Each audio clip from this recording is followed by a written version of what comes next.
Hello and welcome to another episode of Cloud with Chris. You're with me, Chris Reddington, and we'll be talking about all things cloud. Now, thanks for tuning in. We've got a slightly different topic again today. We're starting off a different mini-series here, but this time we're going to be looking at what we call Tales from the Real World. And we're going to be looking at one of those topics that, again, like identity last time, is really critical in the cloud, is thinking about security. And we're going to really dive into some of those real-world concepts and real-world tales that we've seen from different customer scenarios. So it'll be a very exciting topic today. We'll also be re-recording some of the earlier sessions we had around the geode pattern and the architecture side of things, and we'll be spinning out another mini-series on that as well. So stay tuned for the next few weeks, and we'll definitely be getting some more content out on that. So, otherwise, that leaves us to go ahead and launch into today's topic. So, as I mentioned, we're going to be looking into security, and I'm very, very pleased to be joined today by one of my colleagues, friends. There are many ways I could go and describe him, and I'll choose to refrain. Which are nice. Exactly. No, we've had some good times, haven't we? Cam Adams is here with me today. Hey, Cam. How are you doing? G'day, mate. How are you? All good. I'm good. Good. So I'm really looking forward to today's topic because I think, you and I were catching up fairly recently, just shooting the breeze, talking about, what we've been up to. And there was this kind of interesting topic that we started talking about with that S word, security, right? And some of the things that you've been looking at recently in terms of customer scenarios, etc. So maybe kick off with who you are, and I guess you got a slightly different accent to me, where you're based, and we'll go from there. What? Don't we sound alike? I can try. My name's Cam Adams. Yeah, we taught you well. Come on.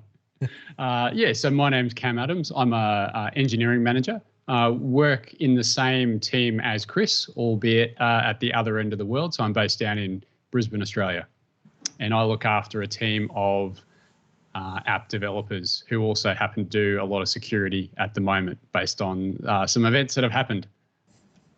Awesome. So I guess then let's delve into as much of that as we can. I know we're probably going to be able to skirt around certain topics, but give us maybe the kind of high level view of what's been happening, what's been going on. We'll go from there. Yeah, so we've over the past few months, we have seen a significant number of denial of service attacks, specifically distributed denial of services attacks, being aimed at a lot of customers that we work with around Asia, and also a lot of people that we don't typically or haven't worked with up to this point.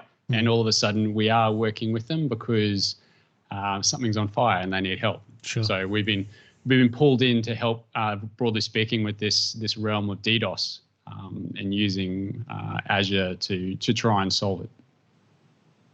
Gotcha.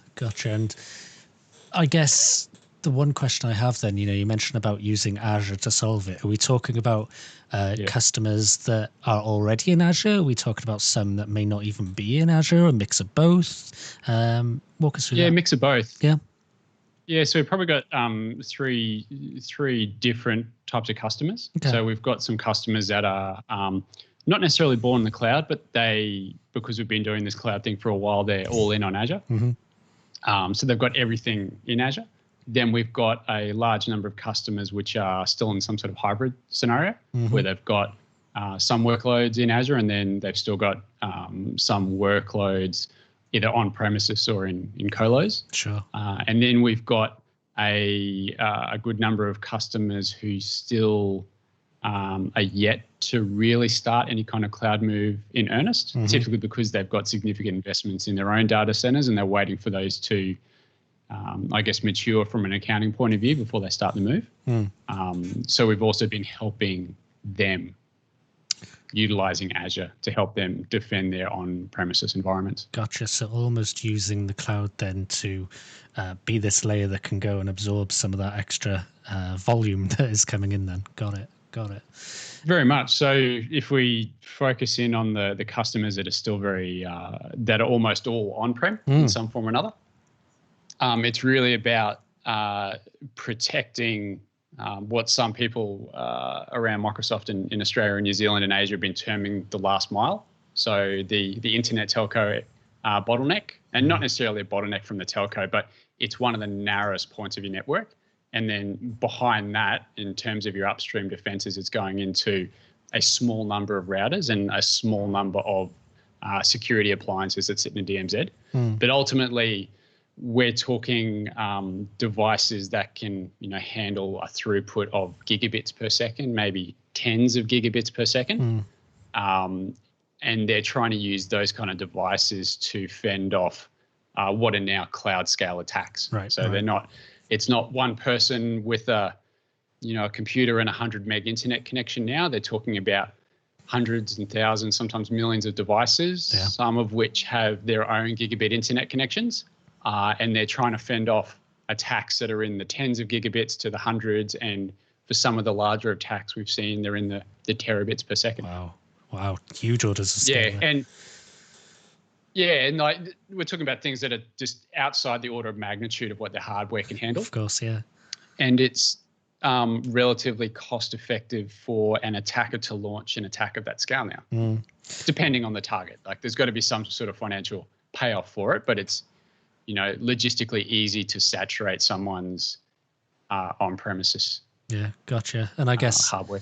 And I guess with things like botnets and that kind of zombie setups as well, and this idea of cloud, we always think from the security perspective, it's like a sliding scale, isn't it? There's like this spectrum of how usable you want a system to be versus how you kind of protect the system. And I think all those things like antivirus, etc., if we think about the zombie and the botnet side first, help mitigate some of that, but there's still the basics like securing your network, securing identity, and then mitigating and protecting against some of those things that you're talking about there. So having your kind of blue team, red team kind of setups there as well.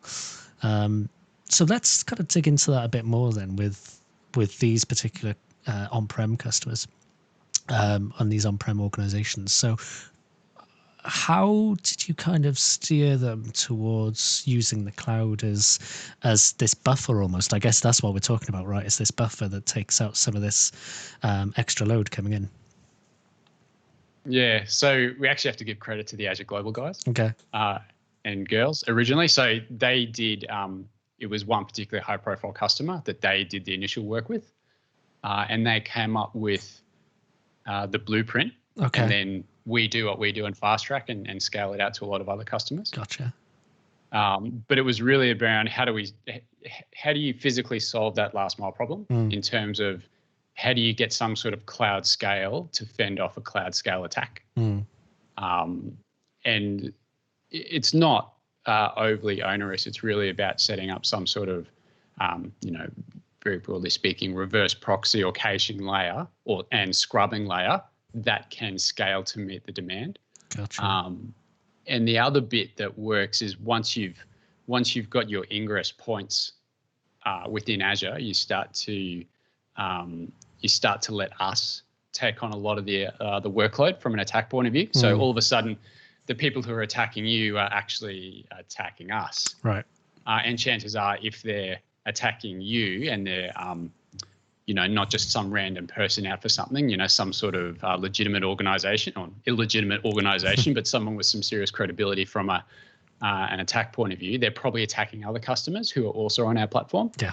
So you start to get this real economy of scale. Not only do you get, the hardware that's capable of pushing the load out and servicing a large number of requests, but also scrubbing traffic. You start to get the economy of scale of our platform does profile what attacks look like and where they come from. And then we can take the profile that's learned from someone else's attack and use that to help scrub traffic and help you sustain your environment during an attack. Yeah, and this is all super relevant right now because I guess what the time we're recording next week, you've got the US elections. I know in the news there's been a few different blog posts from Microsoft on actions they've taken to combat against ransomware, against cyber attacks, against this, that. And I think this is the thing is one of my old colleagues from an old team, Phil Winstanley, he always came up with this quote, and I think it was used by someone in the military before, actually, I forget who. But this idea that you've got to sort your diamonds from your paper clips. Not everything is a diamond, not everything is a paperclip. You need to differentiate and protect what you really want to go and protect, right? And I think this is what we're talking about here, is the types of organizations that you've been working with over the recent weeks and months have some of those diamonds that they need to protect, and it kind of comes back to requirements and things as well, right? In terms of the brand reputation, in terms of what happens if there is downtime. Like a good example would be a financial organization. You know, if we're talking about a major bank and they get some kind of denial of service attack, the brand impact, the potential regulatory impact, and all the things that then stem from that are problematic. So I guess it's not necessarily for everyone, but it is something that everyone should be considering on some scale, is what we're saying here. It is, yeah. And like if you take that financial institution, for example, typically what you're going to see a denial of service attack coupled with is some sort of extortion attempt. Mm-hmm. So they will, you will potentially see some exploration and investigation being done on a network to determine some weak points, and then you'll see the attack launched. And then potentially the organization taken down, and then maybe an extortion notice potentially beforehand. They might, say, we will take you down beforehand, or maybe they'll just prove their credibility straight away. Yeah. And then it's depending on the value of the organization, they will continue day after day until they either, get bored or unsuccessful, and you can successfully defend against it, or a lot of organizations, unfortunately, do actually pay out ransom. And I know there is some talk in some countries now that if an organization pays the ransom, they will be penalized by the country itself. Oh, wow. Okay. To which is basically what's trying to do is something very similar to terrorism, which is, you cannot negotiate with terrorists because it then causes more terrorist incident. And the same in this situation. It's now so financially rewarding to do these attacks because people are paying the ransom that they do more attacks. Yeah, gotcha. Wow, yeah, I hadn't really thought of that so much, but it makes complete sense. Yep. Interesting. I was just looking up just while you were talking there, because it triggered my memory of a couple of years ago, the NHS, the National Health Service in the UK, had an attack as well, and it's certainly becoming more prevalent over the recent years, I think. And I don't know whether that is because of cloud or because of the fact that there is more access to these kind of scales of economy of being able to, spin up these bigger kind of attacks. But I guess you've got a few things. Broadly speaking, there's two types of DDoS attacks. There's the DDoS attack that a politician says happened against the website that happens to be in their portfolio. Yep. Now, there's a good chance that in that scenario that they typically just haven't done enough load testing. Yes.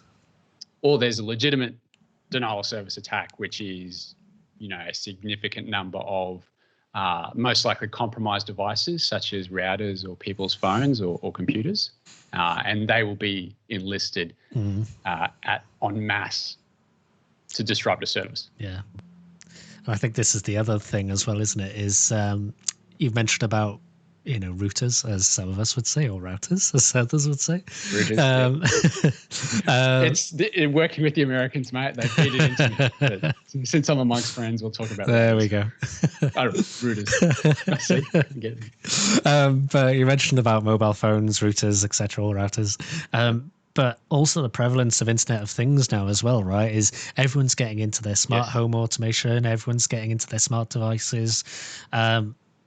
I wonder how many people really take a look or inspect what's going on with their devices. Like my girlfriend's recently moved in, so one of the things that I'm really conscious about is like security and things of the house, and I've got little door sensor type things just in case we leave doors open or whatever.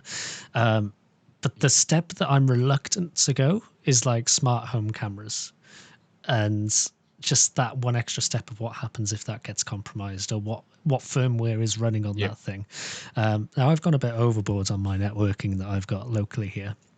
I've got like the whole Unify kind of setup. I've got subnet set up and all, separated IoT. Exactly. But that's because we're in the industry. We kind of know some of the threats and things that might be there, right? And the average person, the average non-technical consumer wouldn't have a clue about any of that. And I think that's some of the potential. It's largely transparent to them that they've been compromised and their devices are being enlisted. Right, exactly. So, and I think that's probably one of the main factors is this prevalence of, not IoT specifically, but just the more and more devices being available that could be compromised. And how often do you see firmware updates for that random smart home plug that you've got plugged in, right? Yeah, it's uncommon. Yeah.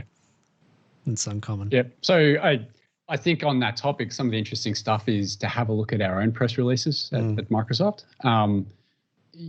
You have a look at the number of times a year that we announce that we've taken down a bot network because we actually go after the command and control servers.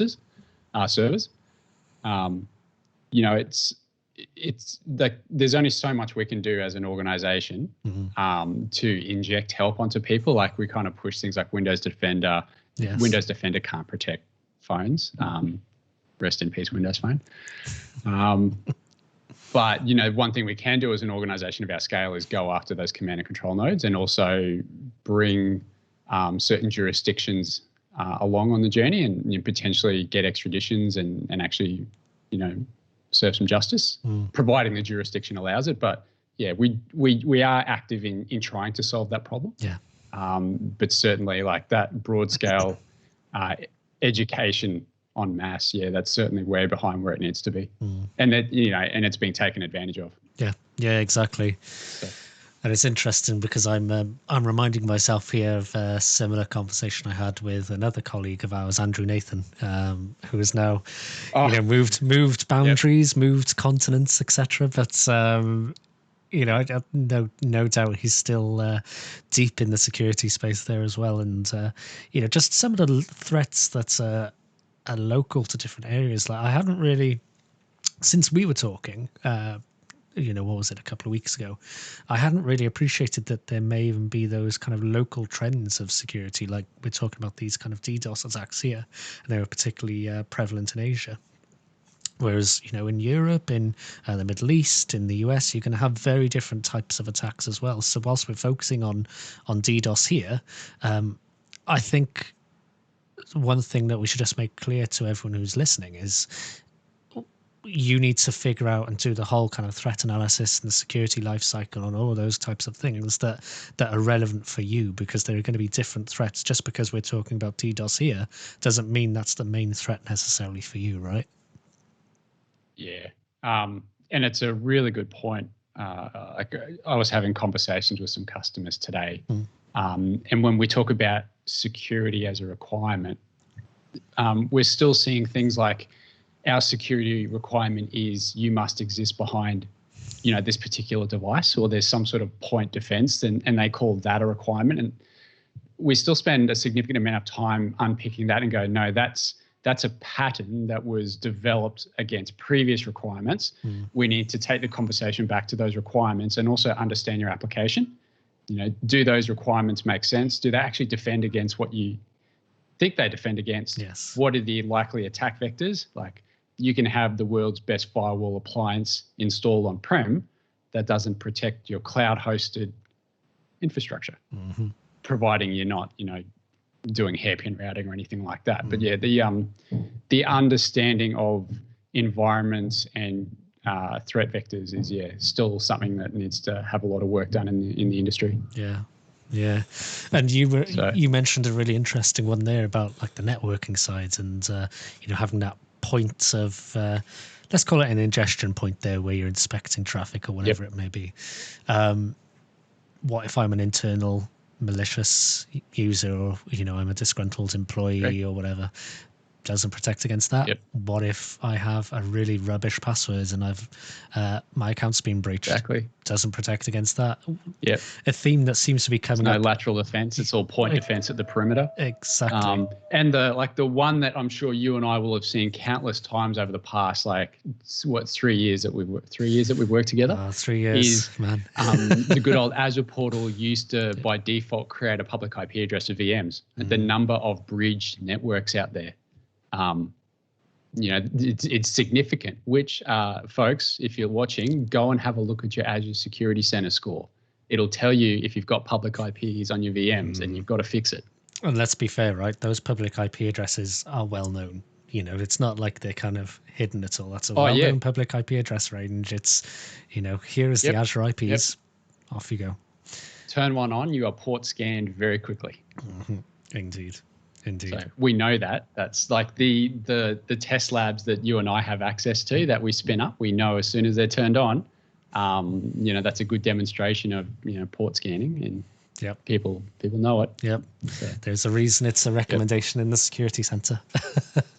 Yep. Andrew will be happy. Oh yes. Azure Security Center, go. We'll go have a look at the we'll send the link to free. So we're trying to help, I promise.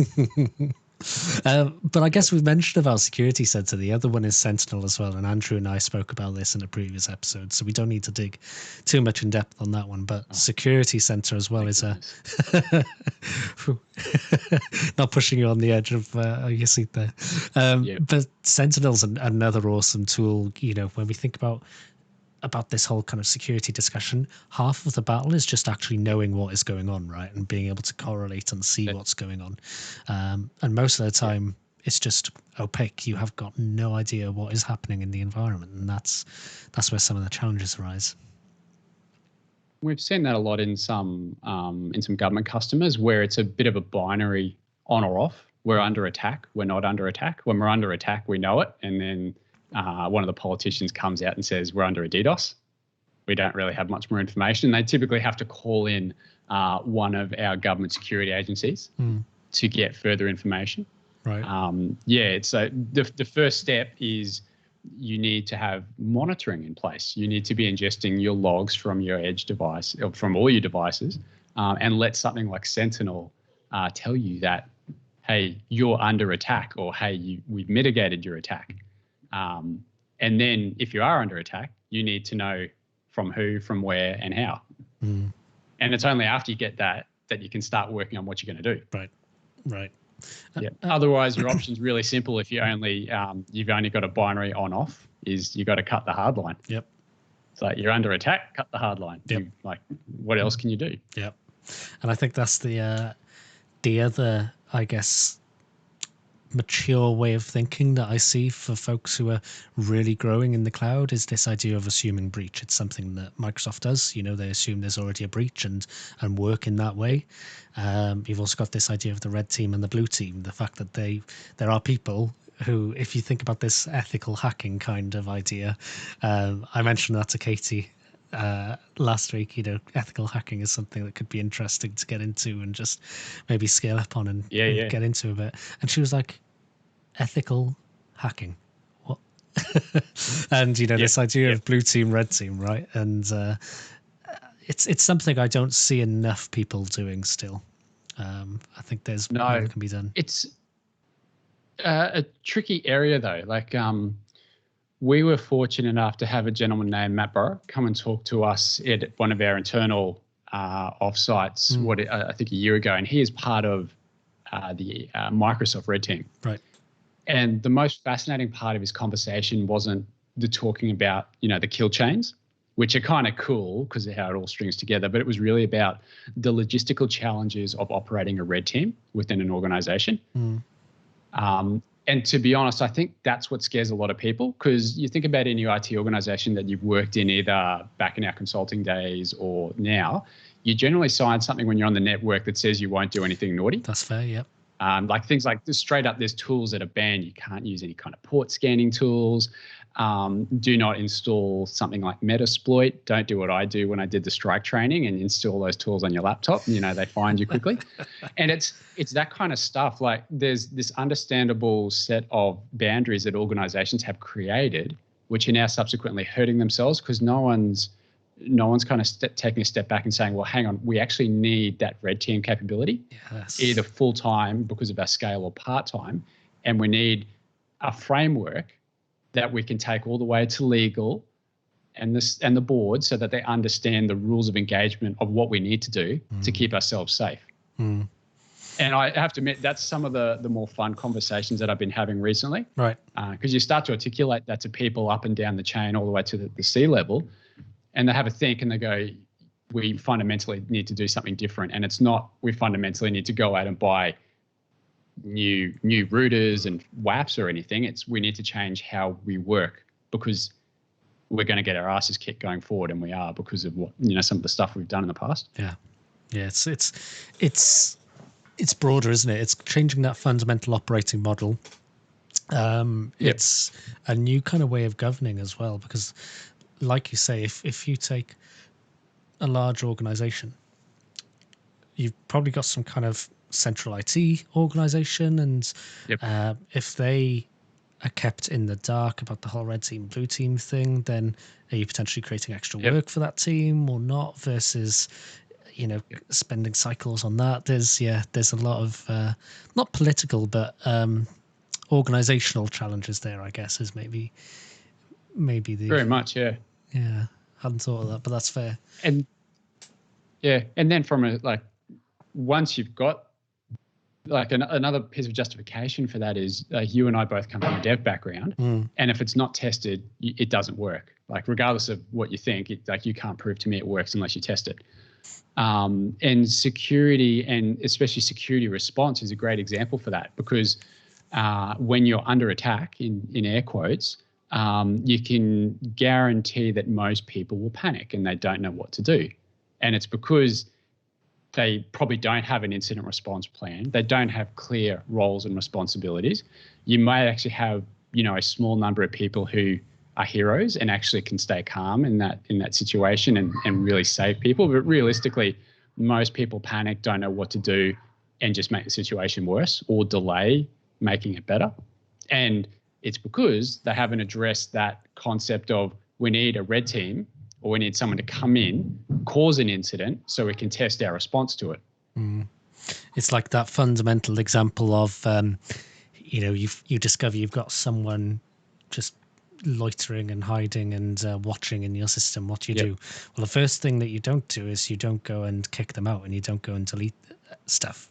You then have to go and start watching what they're doing to figure out the extent of what's been going on. If you don't have that monitoring, if you do have that monitoring, great, you can start following the kind of Hansel and Gretel pieces of bread back, right, and figure out the chain of what's gone on. Just see how big the issue really is. Exactly. Yep. Yeah. Makes sense. So taking a bit of diversion, if we bring us back maybe to the DDoS side of things, and because it's all security, right? It's all interesting and all relevant. But if we bring back to the DDoS side, I think we focused first on the on-prem kind of customers. So what about those customers that are already using Azure? I guess there are things like kind of DDoS protection. There are things like Azure Front Door and App Gateway and all these other things. What are maybe some of the patterns and scenarios you saw with those kinds of customers? So a layered defense is typically what we see. So what goes into that defense changes based on an understanding of your application. But if we just broadly talk at the moment, we've got Azure DDoS protection. Now, I hope you like that pronunciation there. Oh, I never use that anymore. I've been indoctrinated on that one, Azure. I know, same. So Azure DDoS protection, and there's the two flavors of that, basic and standard, which is an interesting conversation in itself. And then something, assuming we're talking about a HTTP or HTTPS-based workload, something to help you scale. Now, you can apply that in a number of different ways, but at the moment, I'm quite partial to Azure Front Door for a number of reasons, but it's got some really interesting properties that a lot of customers are really keen on from a defensive point of view, in terms of it can soak up an incredible amount of load in terms of offloading asset delivery and caching and whatnot, but it also has the ability to have a WAF profile, which we in the past only had on those app gateways. Yes. Whereas now, and that's a regional technology, so it's within the region that you're hosting the asset. Whereas now we can put those WAF profiles at the very edge in the POPs, so it's right next to the customer in terms of their ingress point, and it scales phenomenally well. Yeah, exactly. So a combination of DDoS standard and then something like front door. Oh, sorry, DDoS protection, basic or standard, and front door. So gotcha. Yep. Gotcha. And that depends on the scale you're going for. Like if you're only servicing a small region, you could probably do away with Azure front door and just go with an app gateway and WAF profile. Potentially with CDN on the side. It depends on what you're serving and the vectors you're trying to protect. And but that's it. Exactly. That's typically what we're seeing at the moment. Gotcha. And I guess that comment about potentially a CDN goes back to the original comment that you mentioned earlier. There are two types of DDoSes almost. The one where it is malicious and the one where it is hey, we've got a promotion on our shopping platform. Oh, we've launched a new political campaign, but you haven't done the right kind of performance and load testing. And I just can't stress it enough. You know how much I love DevOps, right? But I just cannot stress it enough that idea of being in the cloud, that idea of being able to do continuous delivery and work in an agile way, if you really want to go and truly do that, you need to have testing really baked in. It's not just unit and integration testing, it's also performance and load testing. The amount of people that the amount of people that I see do it once before they go live the first time, and even that initial go live test is not representative of what they're going to get. It's not representative of the business expected growth or the real world deployment that they're putting in. It's not a test. It doesn't represent anything. And we're now in a world where, I can use Terraform, I can use ARM templates, I can use whatever I want to go ahead and deploy an environment that looks exactly like production, configured exactly like production. I can spin up machines that then go and throw load at it to look like the production level of load, plus 20, 30, 40%, because, hey, I know that's how much growth we're expecting across this year, so I want to plan that into my backlog. And as soon as I know I failed that, okay, we failed at the plus 30, plus 40%, but we're nowhere reaching that at the moment. We know we need to prioritize that for our future sprints and our future backlogs. And that's, again, another maturity area that I think people are still working towards. I agree, Hey, so you spoke about spinning up VMs to do load testing. Are you aware we've actually got a relationship with a third party where we allow them to launch a DDoS against something hosted on Azure? No. Yeah, I know. It's not really well publicized, but there's a third party called Breaking Point Cloud. Okay. And you can sign up for an account with them. And what you do is it's very similar to like that DNS trust exchange that we do on some products, where you sign up for the account and then there's a validation that you have permissions to a certain Azure environment. And then once you assert the trust between the two, your account and what you own within Azure, it will actually allow you to launch a DDoS attack against your Azure hosted infrastructure or your endpoints on Azure. So you can do a legitimate DDoS test. Wow. Yeah, I'm just taking a look through this now, actually. I know, yeah. That's pretty cool. No, I didn't know that one. That's interesting. Good stuff. And they have this isn't a plug for them, but it kind of is. So they're the only provider that we allow to do it. But they do actually have a very limited free offering, so you can go in and have a look at what it is that they offer without having to hand over a credit card. Gotcha. And it's pretty good. Nice. Yeah, so that's good to know. It's it's not an overly sophisticated DDoS attack. So it's at the network and the protocol layer. So if we split up, if we want to get a bit more of a granular definition of DDoS, we have three buckets to that. So we've got the network layer, which we've already spoken about, which is just spewing traffic at the network components, trying to flood them so they're non-responsive. The next one's the protocol kind of layer attacks, where we're trying to take out upstream infrastructure like DNS, for example. And then we've got those layer 7 attacks, which is probably more what the likes of you and I and my team focus on, which is attacks that have a lot more thought put into them and they're more akin to a load test that we would have, scripted in the past. And they're essentially running a load test at scale because it looks legitimate. It's actually harder to scrub out. And it's actually easier to load up upstream or downstream infrastructure. So, a classic one is you might go find the search page because search is always going to do some sort of crazy dynamic query that ties up a lot of CPU, both on the front end in a blocking call and the back end of the database. So they just they spew search at the website, for example, and saturate it. Yeah, gotcha. And it's much harder to stop those, especially when it's coming from compromised devices, because it looks and it is just legitimate traffic. Right.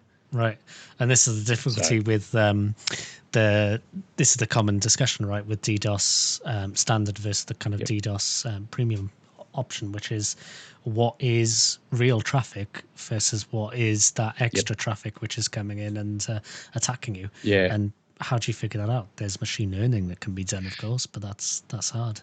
Yeah. So we do I think personally, we do a really poor job of talking about the differences between the two products. And I won't comment on why, but the basic thing is the technology behind DDoS protection as a product is actually the same, whether you use basic or standard. At the moment, standard is something you can only apply on a public IP address. So you need your assets protected by a virtual network, which potentially causes people who are more cloud-like in their architectures to do things that feel unnatural to them. So they've gone for full PaaS, and now they all of a sudden have to put their PaaS things within a virtual network to then get to a device with a public IP address so they can put standard on top. But the reason it's, you should think of standard over the basic, so the paid for version over the free version, which is frankly is across everything in Azure, is two things that aren't marketed overly well. So one of which is basically insurance. So during a DDoS attack, and I'm talking about like a legitimate DDoS attack where the traffic's getting through to your back end, like a big one that's well architected, your back-end services are most likely going to scale, either manually or auto scale to meet the demand. That's going to incur cost to sustain the load, to keep the thing. So we credit you the cost of doing that, which for a big organization should actually be a fairly compelling thing. And organizations are already having conversations with insurance companies about attack insurance for this exact reason. So that's one of the things that it offers. And the other one is you get an SLA. So we get our blue team, so the DDoS rapid response team. They will be in contact within an hour to provide help on how to survive it, essentially. Yeah, gotcha. And they're like, it's these 2 dot points which are buried down the very bottom of the marketing page, which are frankly the most interesting one. They tend to spruik all the extra things you get from all the extra logging and diagnostics that you get out of it. But frankly, it's those last two. It's access to the guns and it's access to the credit. Yeah, gotcha. And speaking of front door, so the trade-off of having cloud scale infrastructure to defend against this cloud scale attack is it starts sending a lot of traffic. Yep. Yeah, and I don't think a lot of people, take the thought through to conclusion that's, oh shit, we have to pay for all that massive edge egress traffic. And, that DDoS protection standard is what protects you against that. Yeah. And if you do cop a huge bill off a legitimate attack from front door, then talk to your account team. They can work something out. They just have to do it manually. It's not automatic at the moment. Gotcha. There's an interesting pattern I've seen people do as well to put Traffic Manager behind front door so it absorbs some of those extra probes that come in as well, if that's what you're on about. But yeah, there's always ways to architect these things. There is, and there's like, once you've got the technology in place and you start looking at that, and hopefully you're then starting to look at the incident response plan, you can start to come up with some strategies to deal with these kind of things. So if you are, for example, an organization that really only deals with European customers, but you're using front door, obviously your staff is going to be accelerated to the globe. But if you find the attack happens to be coming from countries that are outside your area of influence, let's say you're in Europe, let's say you're based in England, and you find the Aussies are having a red hot crack at you, you just block or do a geographic block against Australian traffic. Yeah, right. Right. All the Kiwi traffic, all the countries that typically don't like you around sporting season. I'm going to be proactive and change my rules on my deployments now, Cam, based on that comment. Yeah. Block everything coming from that IP address of mine that you know. Exactly. But there was one more, though, that you mentioned that is interesting, and I just want to make sure we spend a couple of minutes before we wrap up, which is kind of the upstream DDoS and things like DNS. And I think that's, if anyone casts their mind back to a couple of years now, I guess, where Dyn had the big attack where it took out a large portion of the internet, actually, because quite frankly, it just couldn't get routed to because everyone had a dependency on those DNS servers. And I think that's the other thing, is sometimes people are so laser focused on, okay, this is my solution, this is my application. What happens if this thing goes wrong? What happens if this thing goes wrong? But you also need to think about those external dependencies, right? What happens if the DNS goes down? What's our backup and recovery strategy for that? Because that's going to be out of your control to some degree if you're relying on some external provider. But they'll have some kind of SLAs, they'll have some contractual obligations. But I worked with a big, at the time when everything happened with Dyn, I worked with a big insurance provider here in the UK, and that was one of the discussions we had with them, is how can they use multiple DNS providers so that they have continuity when that goes on. And there are ways, it's just people don't really commonly think of it because they don't need to. It's never really been attacked, right? And this new world that we're going into. It is. And there are a number of good companies that will do cloud scale DNS for you.